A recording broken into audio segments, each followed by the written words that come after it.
Square Foundation avec l'Institut de la Vision.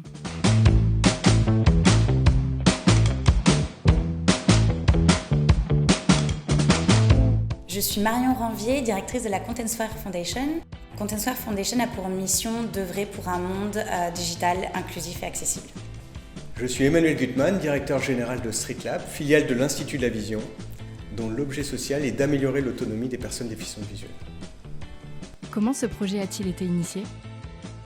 J'ai rencontré les équipes de Streetlab et de l'Institut de la Vision en juin 2021 dans le cadre de mes recherches de déploiement d'un écosystème qui travaille pour l'accessibilité numérique et pour améliorer la vie des personnes en situation de handicap au quotidien. Une des missions et un des piliers de la Content Square Foundation est d'investir dans la science et la recherche.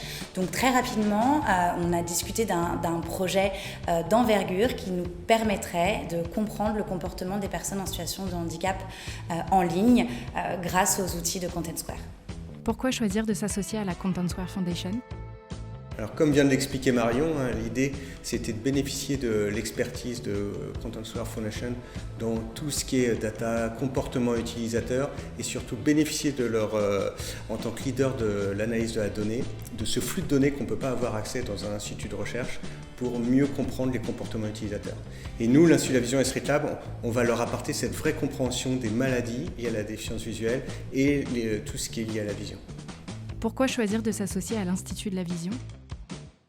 L'Institut de la Vision est un centre de recherche prestigieux et nous partageons des valeurs communes de compréhension du handicap et nous avons aussi le souhait en commun de véhiculer un monde inclusif. Et nous sommes très fiers de lancer ce partenariat avec l'Institut de la Vision et encore merci Emmanuel pour ta confiance car nous sommes persuadés que grâce au numérique et grâce à la data, nous allons considérablement faire bouger les choses et comprendre le comportement des personnes en situation de handicap en ligne. Quel est l'objectif de ce partenariat ? L'objectif de ce partenariat, c'est de développer des diagnostics passifs, c'est-à-dire d'analyser le comportement naturel des internautes sur le web et de créer des alertes lorsqu'on observe une modification du comportement et qui serait un signal faible de l'évolution de la maladie. Grâce aux marqueurs, nous allons avoir la possibilité de mieux comprendre les comportements des utilisateurs en ligne.